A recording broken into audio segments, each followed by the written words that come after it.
ゆっくり海外鉄チャンネルへようこそ。このチャンネルではアジアを中心に世界の鉄道を紹介しているよ。今回は、中国の南海電車に乗ってみるぜ。え？中国にも南海電車が走っているの？そうだぜ。早速乗りに行こう。我々がいるのは広州南駅だ。広州南駅は中心部からはやや離れた郊外に位置するが、中国全土に向かう高速鉄道がひっきりなしに発着する巨大ターミナルで、城西線と4路線の地下鉄が乗り入れる交通の結節点だぜ。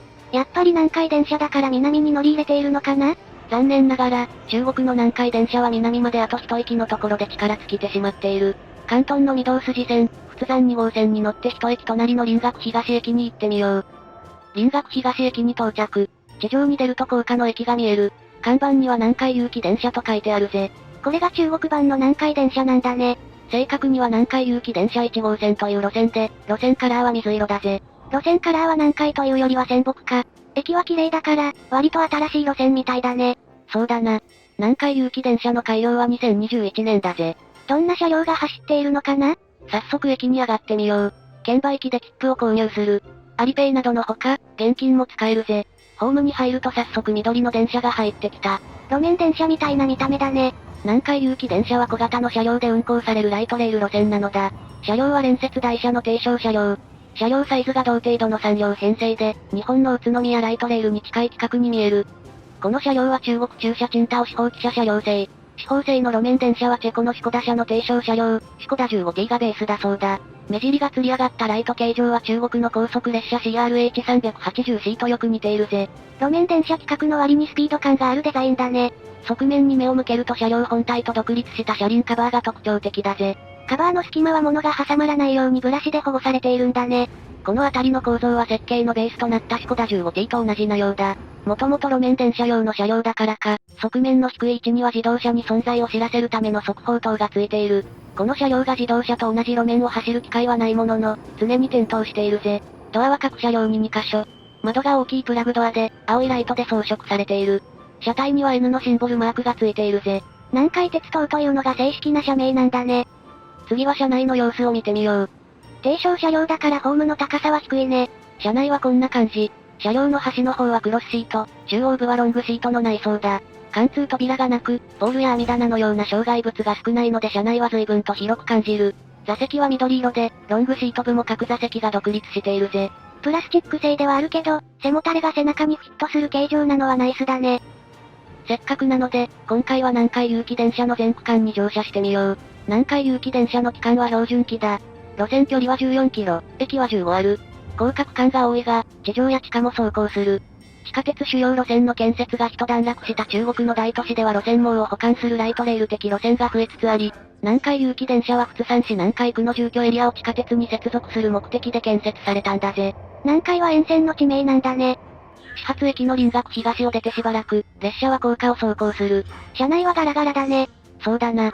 実は地下鉄との乗り換え駅は一駅隣の林岳西駅がメインで、林岳東駅から乗車する人は少ないんだぜ。地上に出てきた仏山地下鉄2号線と並走し、林岳西駅に到着。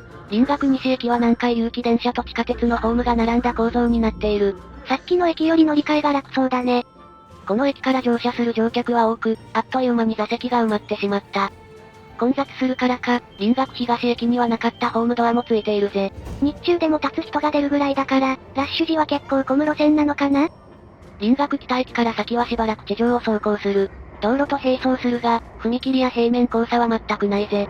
道路の隣を走っているだけで、路面電車というわけではないんだね。文漢湖公園駅は機械実験室と直結している。機械実験室はロボット工学、精密機器、バイオテクノロジーなどの分野の研究所で、行政が出資しているらしい。広東省の4大研究所の一つであり、建物は巨大。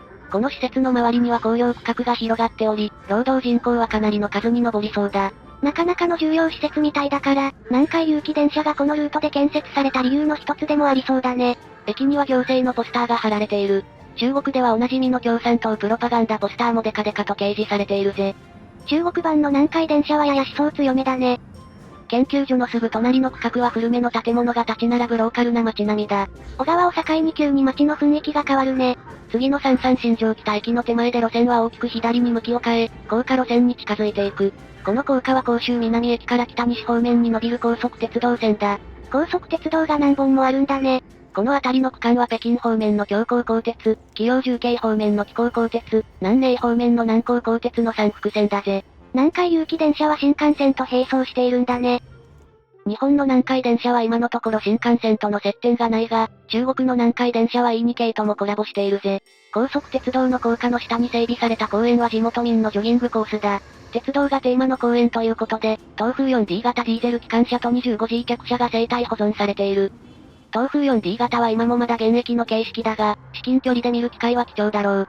25G 型客車の車内には中国の鉄道の歴史を簡単に紹介するコーナーもあるぜ。南海電車沿線には鉄道ファンには嬉しい観光スポットもあるんだね。南海有機電車の残りの区間にも乗車してみよう。鋼鉄公園から徒歩で文漢湖公園駅に戻ってきた。青と赤のロゴマークが色あせた結果、南海いい感じの色になっているぜ。中国語での発音は南海でも半海でもなく、南海なんだね。再び、来光方面の列車に乗車する。南海有機電車はおおむね7分に1本運行されているぜ。黄緑の車体はなかなか綺麗だね。加東駅から終点の来光駅までは地下区間を走行する。地下区間は5駅分もあるぜ。中国の南海電車は一足先に地下に進出したんだね。地下駅にはホームドアが完備されている。中国のよくある地下鉄の駅の雰囲気だぜ。地下鉄仕様ホームドアと路面電車の組み合わせは日本ではあまり見かけないね。列車は終点の来光駅に到着した。来光駅では地下鉄甲府線に乗り換えることができる。